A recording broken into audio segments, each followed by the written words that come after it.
Então hoje eu vou conversar com um cara que é radialista, produtor, músico, jornalista, cantor, compositor, curador, arranjador, historiador, autor de livros, de pesquisas, mestre em literatura brasileira, e ele acumula inúmeros prêmios açorianos de teatro e de música de cena. E agora ele está transitando também pelo universo musical das trilhas sonoras de filmes. Já soma 25 trilhas sonoras de filmes nos últimos anos. Eu estou falando do mestre Arthur de Faria.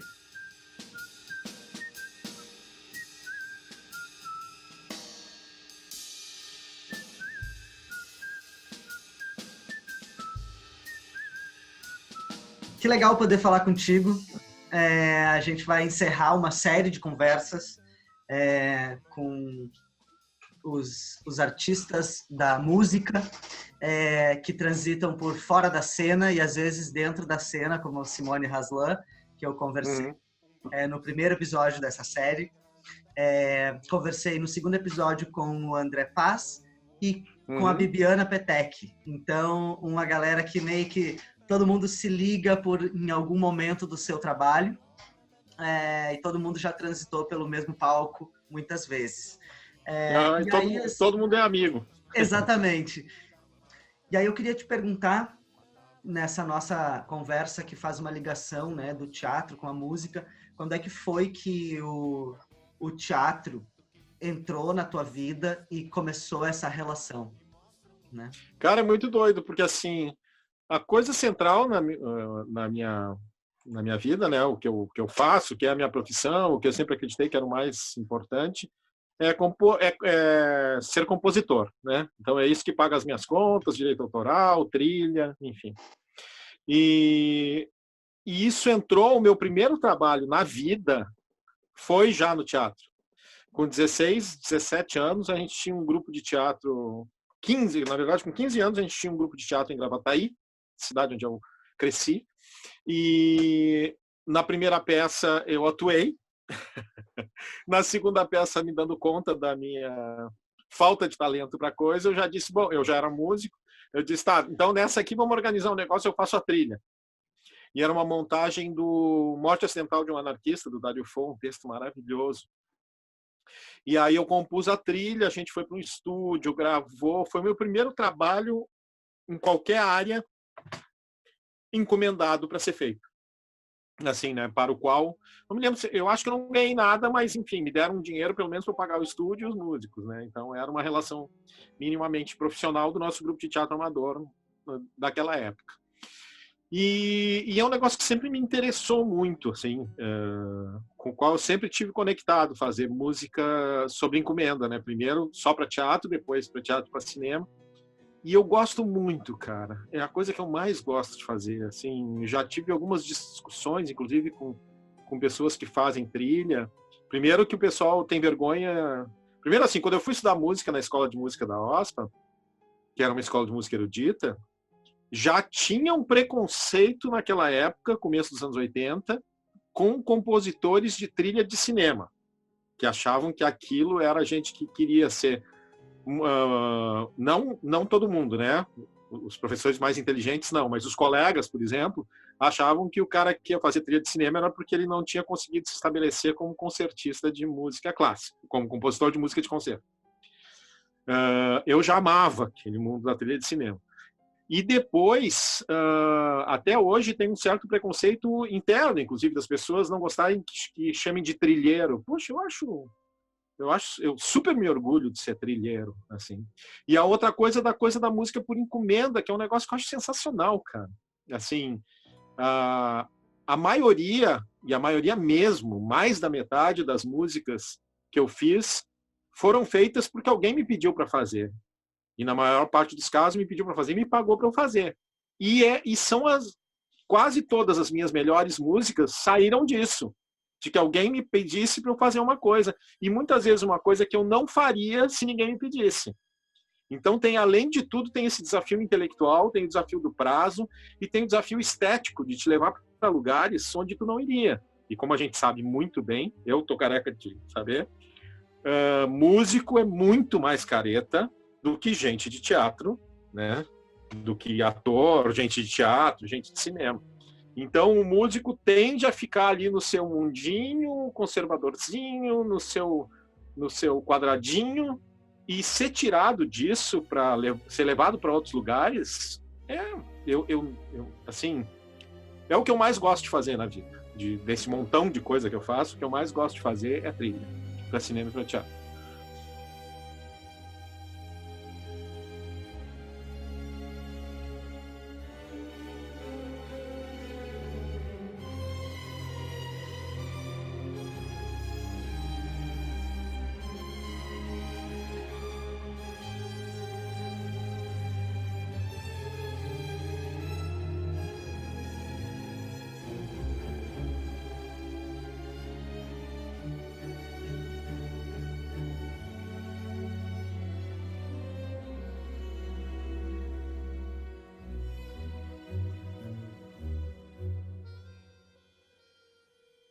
Bom, eu sou muito apaixonado por esse negócio, né? Assim, todo o processo e... Bom, eu gosto tanto disso que eu sou casado com atriz, né? Assim, eu gosto realmente desse povo de teatro. É um povo um pouco mais maledicente que os músicos, mas mais divertido. Então, É verdade. É verdade, é verdade. E falando ainda de Spotify, tem ali Quem Disse que Só o Cão é o Melhor Amigo do Homem, que é um espetáculo do Gato de Botas, né? Exatamente. Que é linda a trilha sonora, linda, são canções muito bonitas. Feito com a Daia. Com a Daia. Com a Daiane Oliveira. As letras são todas da Daiane Oliveira, assim como o do Michael Stallone, as letras são todas do Gilmar Messias, o Flicks, as letras são todas do Roberto Oliveira. Que legal. Eu gosto de trabalhar. E tem daí no SoundCloud, tem a trilha do Natalício Cavalo, que a gente nunca lançou em disco, que é com a Patrícia. Que legal. E que a Patrícia é impressionante, cara. Eu disse para ela, tu tinha que ser letrista, porque ela me entregou, assim, eu não mexi uma sílaba do que ela me entregou para musicar, assim. Ela tem muito talento, entre outras coisas, para isso também, Patrícia Fagundes. Porque isso também é maluco, né? Aí tu pega realmente, geralmente o roteiro de uma peça, né? E aí tu pega para musicar. E às vezes são letras, às vezes não são, né? Isso é uma coisa que eu gosto muito de fazer também, que o teatro também me deu muito. Na verdade, era um negócio que eu já fazia desde a adolescência, que é pegar textos que não foram escritos para ser musicados e musicar. Então eu fazia isso, fiz isso com Crônica do Luciano Veríssimo, fiz isso com um monte de poema sem métrica, de um monte de gente, desde o Mário Quintana até o poetas provençais, se bem que os provençais eram para ser cantados, né? Mas o Gerard Manley Hopkins, um poeta maluco lá do século XIX, que escrevia todo diferente. E aí eu fui sofisticando isso no teatro, né? Com as coisas que me pediam para musicar.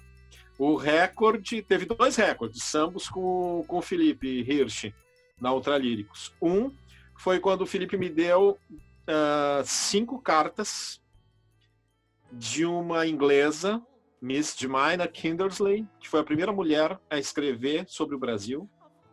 Em 1760, ela esteve em Salvador, e aí ela mandou 5 cartas para uma amiga. E essas cartas em prosa, em inglês, que é uma língua que eu não sou fluente, não saio falando, tá? Eu leio, consigo entender e tal. E assim, umas 20 páginas de texto que era para transformar em música. Mas não era para transformar em música, era para transformar em música sem trocar uma única sílaba e sem cortar nada. E isso virou um musicalzão, assim, meio Broadway, meio opereta, que tá no SoundCloud.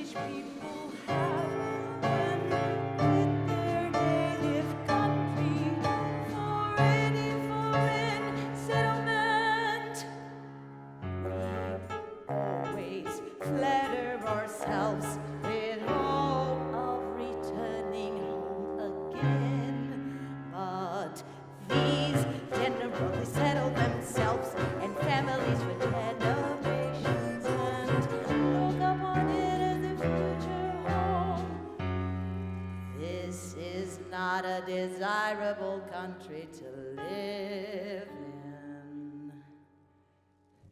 The e que era cantado na peça por uma atriz portuguesa, uma gênia, que é a Crista Alfaiate, e isso, assim, a gente ensaiou monstruosamente e ela conseguiu, eu me lembro quando ela se deu conta que aqueles textos não iam ser cortados, ia ser aquele texto inteiro, ela ia ter 25 minutos de texto cantado para enfrentar. Claro que a arma secreta nessas horas é quem?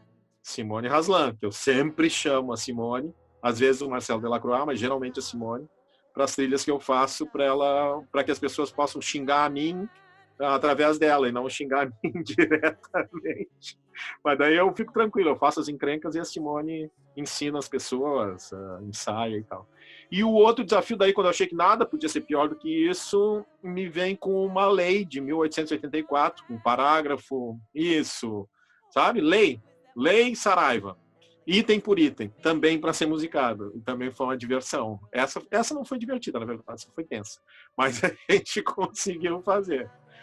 Então, e é tudo dentro disso, assim, de topar, né? Eu acho que tem que estar disponível, tu tem que estar disponível. E uma outra coisa que eu acho muito boa para quem é filho único, sagitariano, como eu, é o exercício da humildade, que é quando tu faz trilha, quando tu tá trabalhando sob encomenda para uma outra pessoa, a razão não é tua. Quem sabe o que quer, e aceitem meus colegas, 90% das vezes está certo, é o diretor. O diretor sabe o que ele quer. Muitas vezes não é o que tu quer, tu apresenta uma coisa e não é aquilo, tu apresenta a segunda e não é aquilo, tu apresenta a terceira e tu quer mandar a merda, não é aquilo, e aí quando o negócio estreia, tu pensa, puta, não era aquilo mesmo, era isso aí que o cara estava pedindo, foi minha quarta tentativa. Então, isso também é um negócio que eu acho muito, muito legal, assim, de exercitar ego, assim, né, de domar o ego, de se disciplinar, coisas que eu gosto, assim, de fazer. Disciplina e domar ego. Para quem tem ego grande, assim, bem construído, como é o meu caso, então é bom que tome um relho e que saiba ficar murchinho na hora de ficar murchinho, é isso aí. Legal. Cara, é muito bacana ver que tu tá preservando a memória do teu trabalho e é muito legal saber que essa memória desse teu trabalho faz parte da história da música e da história da literatura. Porque, claro, além desses infinitos trabalhos que a gente pode escutar no Spotify, todos esses outros que tu falou que estão no SoundCloud, que vai desde Wonderland, quando o Michael Jackson encontrou lá alguma coisa, é isso, né? Que espetáculo maravilhoso. Que espetáculo maravilhoso, né? Teatro Sarcáustico, Usina do Gasômetro, uma memória que fica através da tua trilha sonora, né? Porque já não se tem mais a Usina do Gasômetro, por exemplo.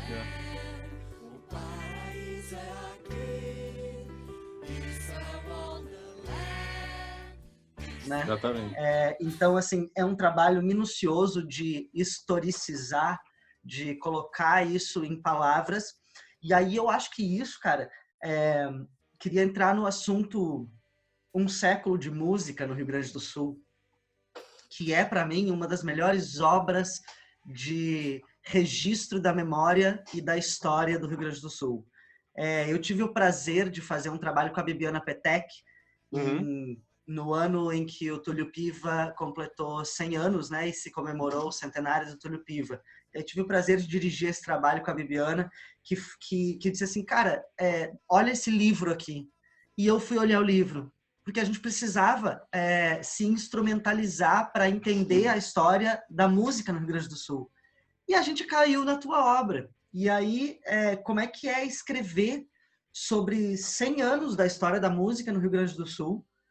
Como foi esse desafio? Porque certamente foi gigantesco esse trabalho, né, de buscar a história e manter ela na memória. E como que essa pesquisa passou a afetar o teu fazer artístico, né? Porque, cara, afetou o meu fazer artístico e o de muita gente. esse livro. Então, eu sempre gostei muito de história e de tempo passado e de música de antes, de história da música e tal. Bom, antes, eu toquei nesse show, né, do Túlio Piva 100 anos, e antes disso a gente fez o show, 25 anos antes, Túlio Piva 75 anos, que foi o único show que o Túlio fez em teatro, na vida. Foi o Luciano que dirigiu, Luciano Lamarce, e a gente fez com o Bando Barato para Cachorro.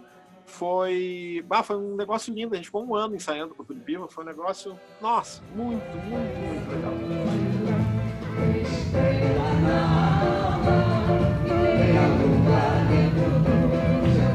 Gente da noite, gente da noite, que não liga preconceito,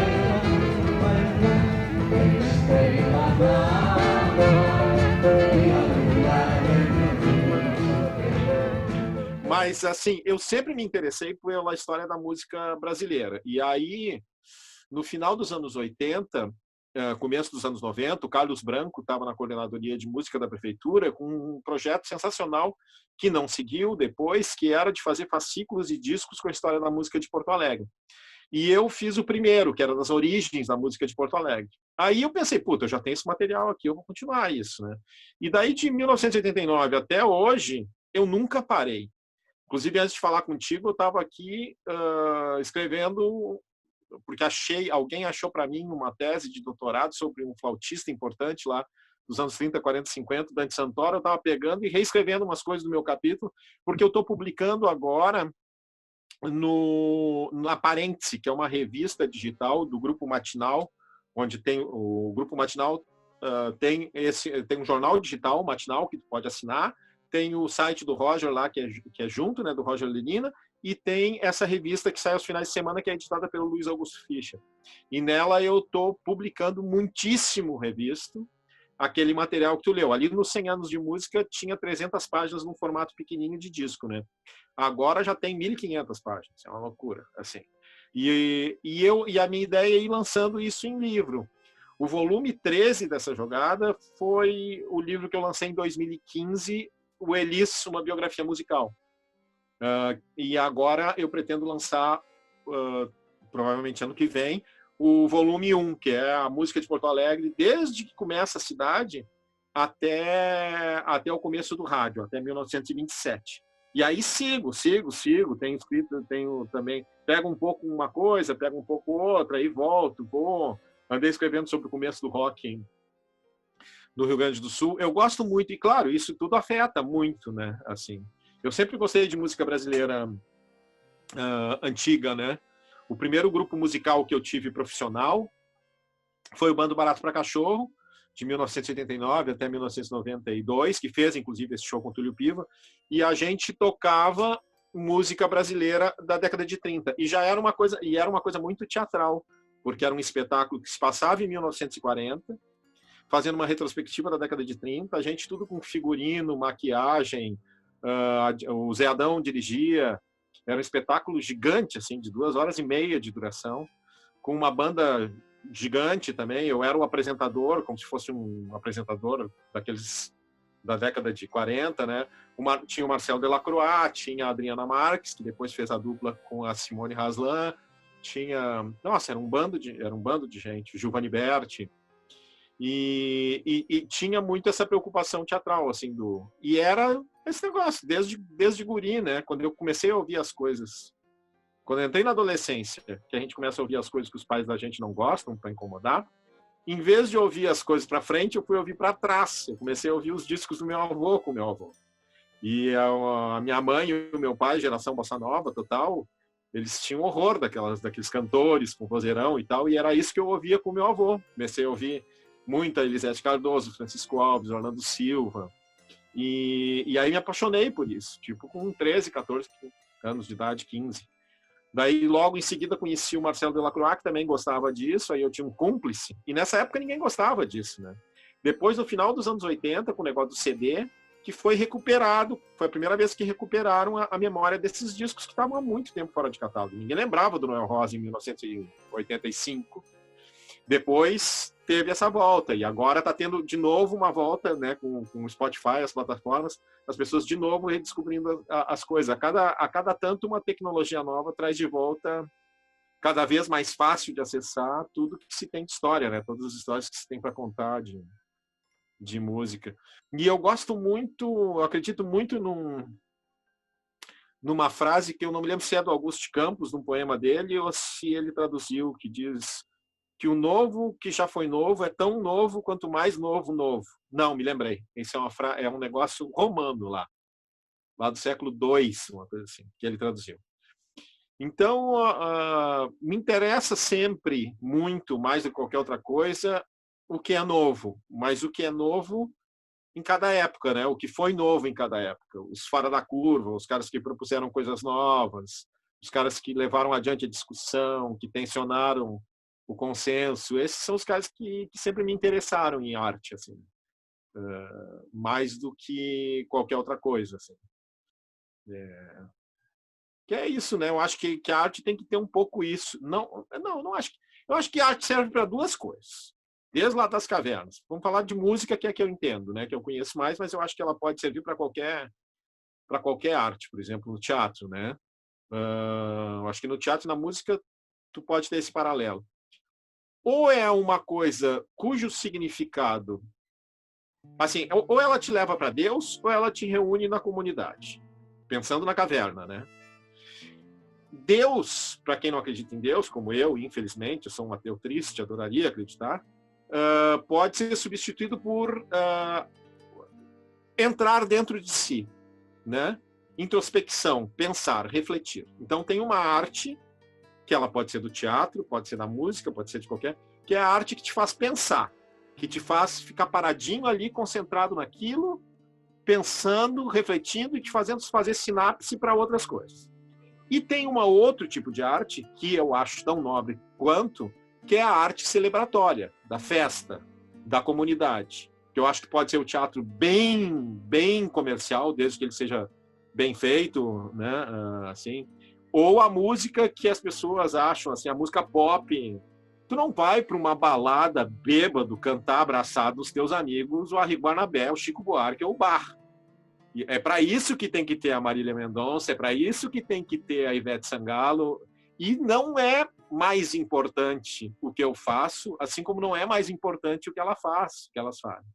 Eu acho que isso é bem uma coisa que quando a gente é mais jovem, a gente acha que só o que a gente faz que é legal. Né? E eu acho que isso é uma coisa de pensar, são funções nobres, são igualmente nobres. Agora, então, em tempos de pandemia e caos, essas coisas estão mais radicalizadas do que nunca. As duas coisas são essenciais.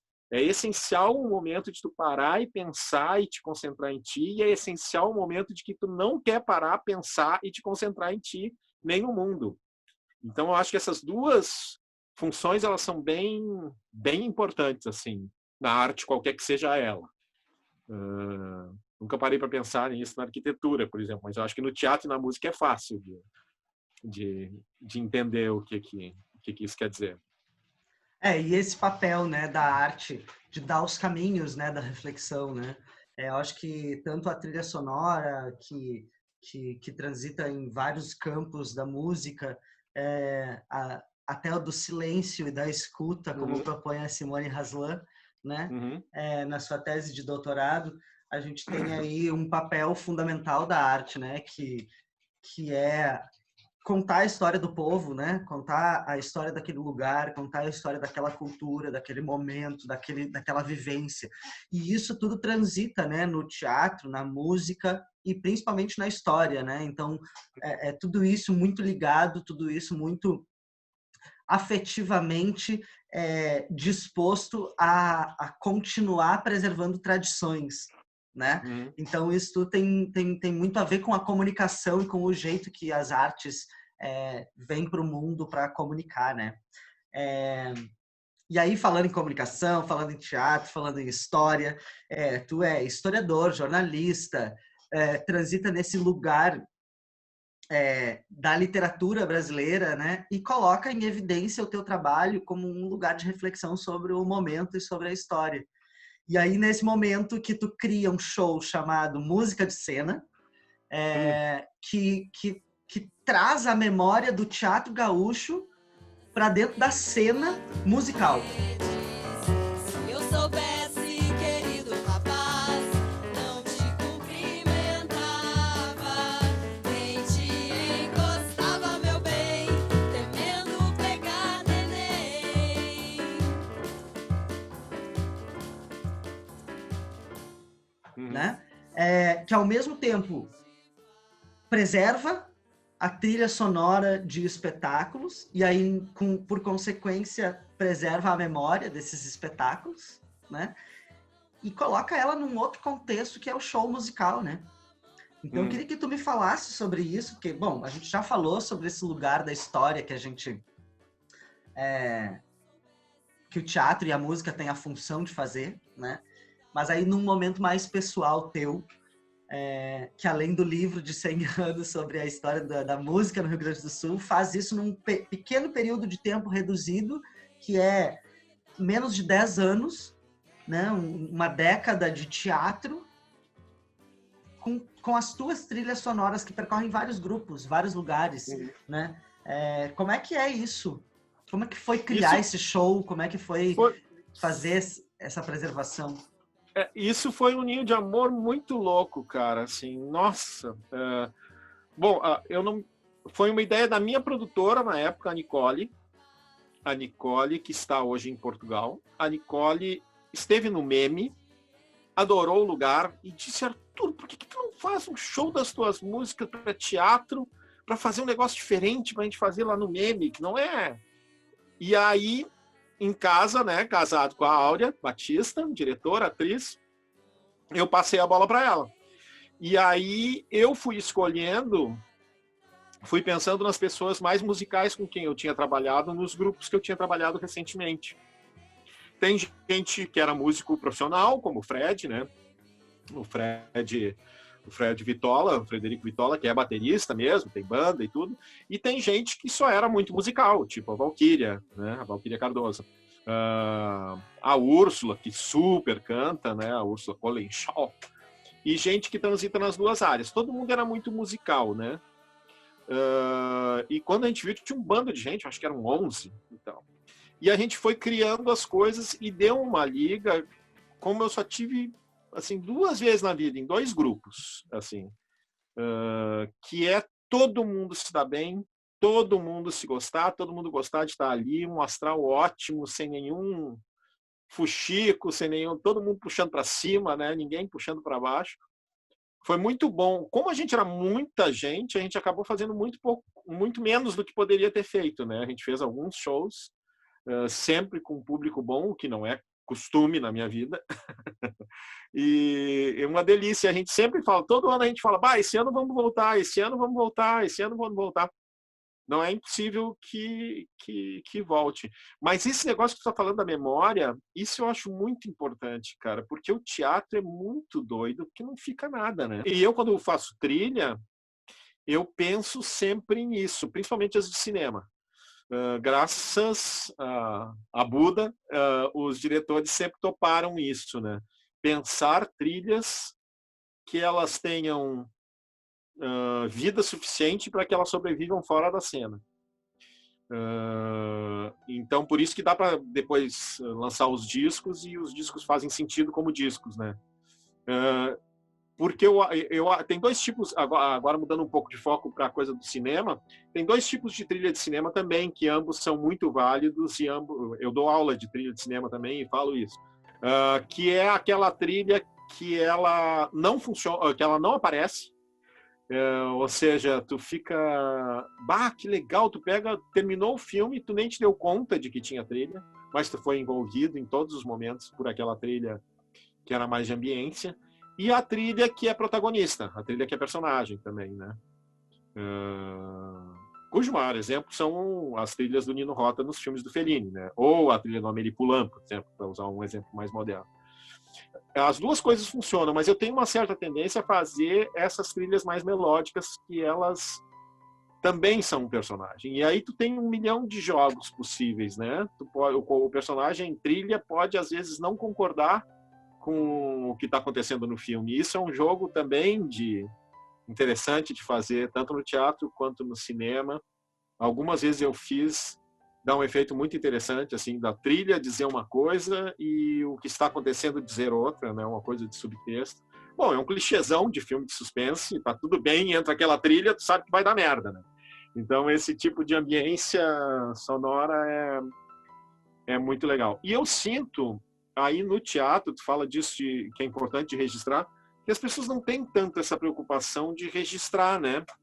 Eu vejo agora o Ricardo Severo, que é um cara que já era veterano quando eu comecei a trabalhar.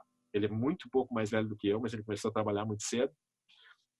O Severo é um cara que tem registrado as coisas e agora tem se preocupado em lançar os discos das trilhas, né, das coisas. Porque eu acho que hoje, então, que é fácil lançar um disco digital, não tem por que essas coisas não ficarem, né?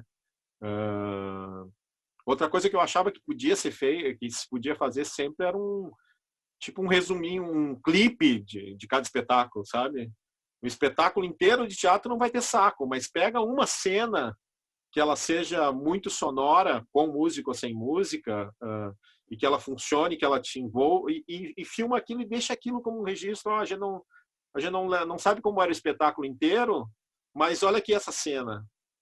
Às vezes eu faço isso, tem algumas coisas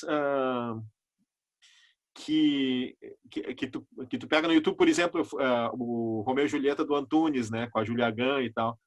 É um negócio tosco, mal filmado, mas tem uma cena que tu vê aquilo dura uns 4, 5 minutos e termina e tu pensa, nossa, que pena que terminou, né? Ao contrário de ver uma peça inteira no YouTube, que é um negócio que, infelizmente, eu não tenho paciência, assim, por melhor que seja a peça, por melhor que seja filmar. Então tem essa coisa do registrar, né? Como registrar esses espetáculos. Eu tenho muita curiosidade de ver muitos espetáculos aqui de Porto Alegre que eu não vi, por exemplo, inclusive muitos teus. E Legal. Pega as coisas e faz uns clipezinhos. O André é bom nisso.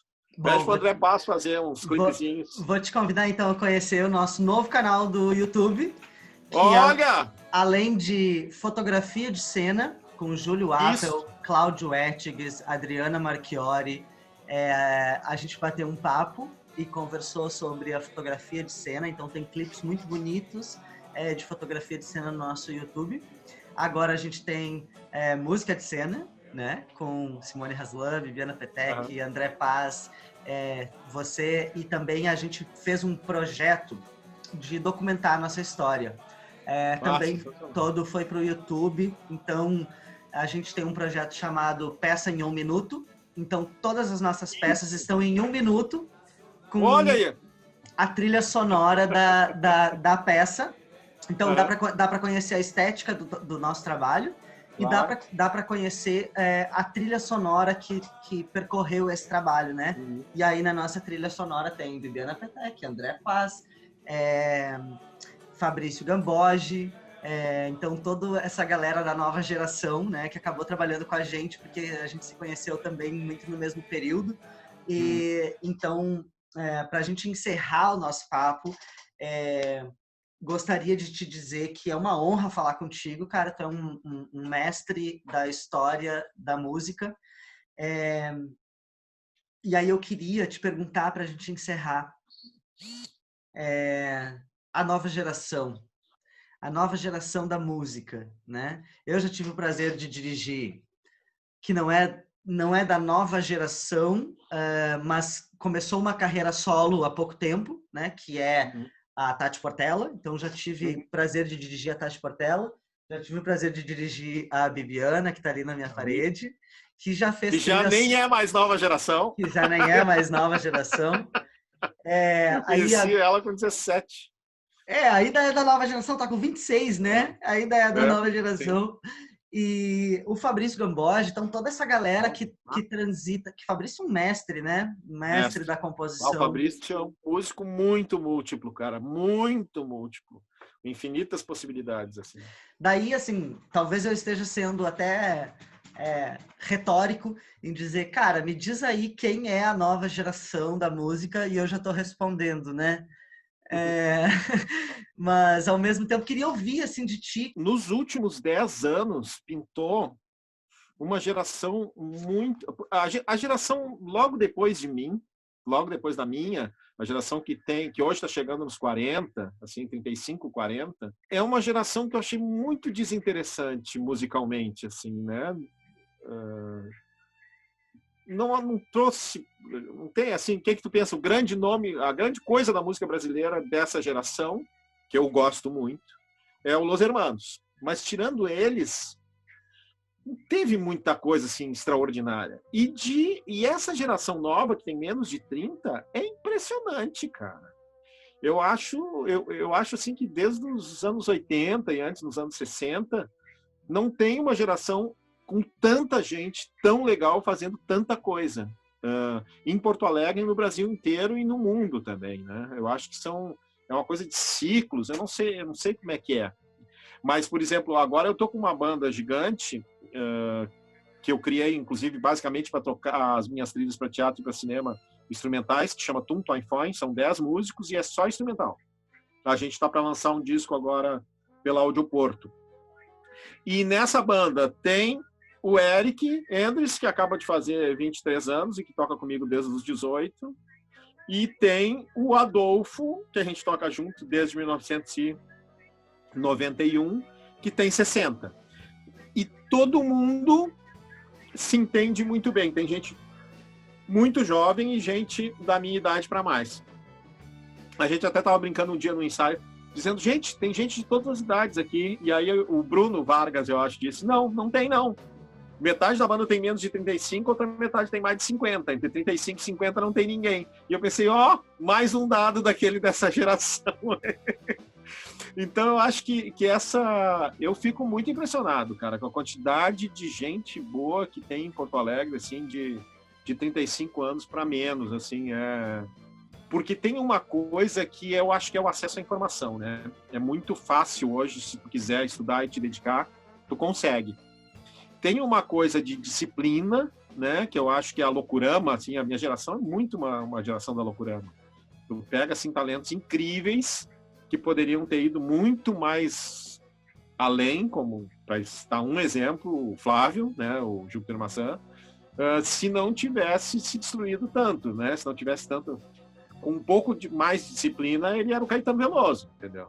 Então, e eu acho que essa geração nova, eles têm isso, eles têm uma coisa de disciplina e de acesso à informação, né? Eles sabem que é importante estudar, não é uma coisa careta estudar.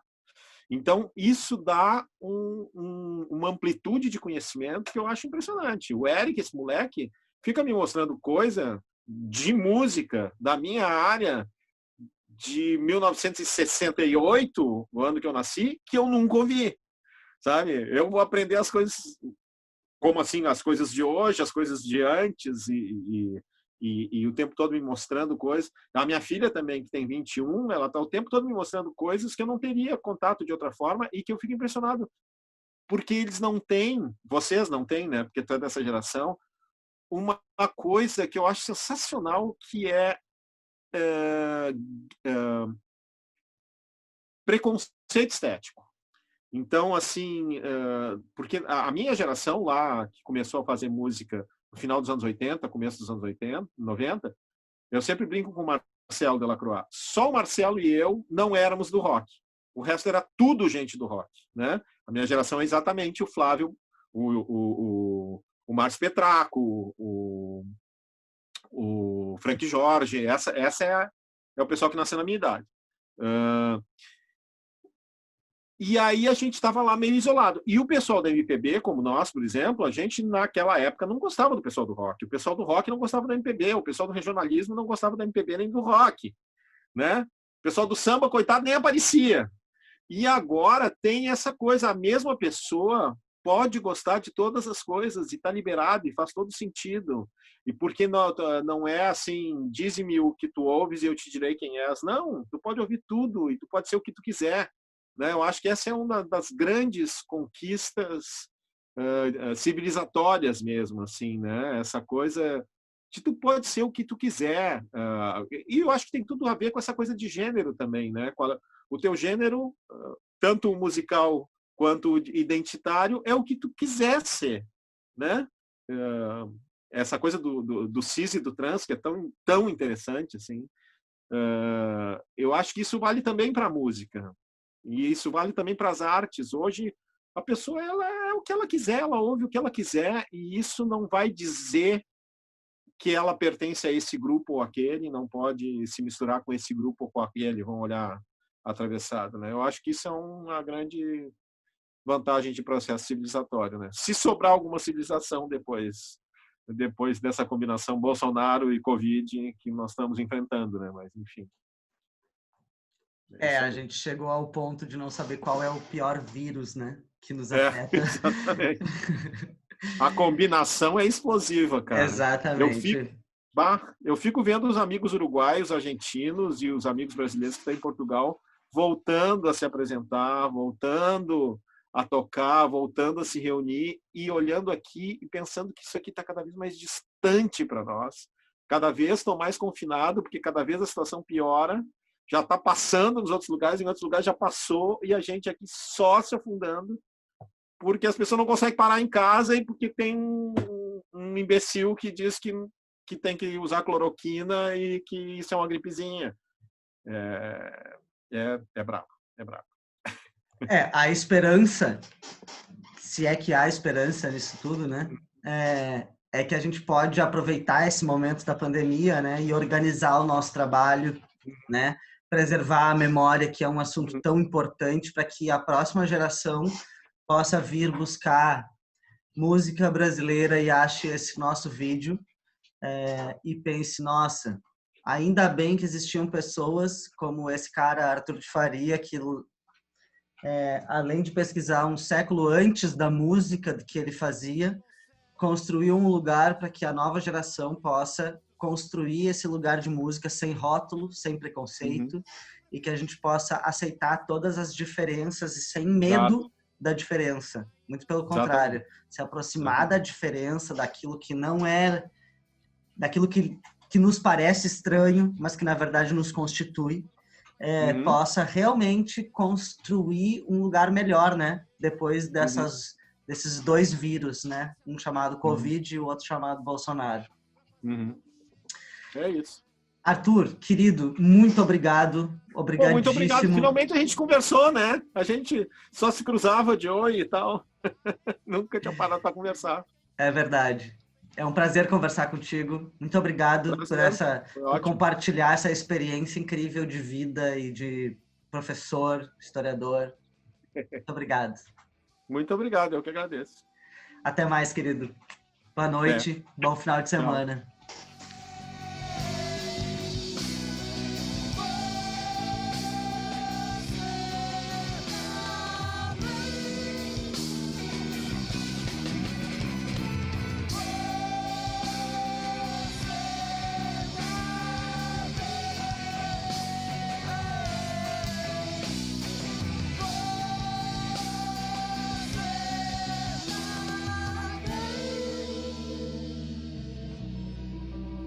Tá? Ah, é? Então tá. É que às vezes não parece.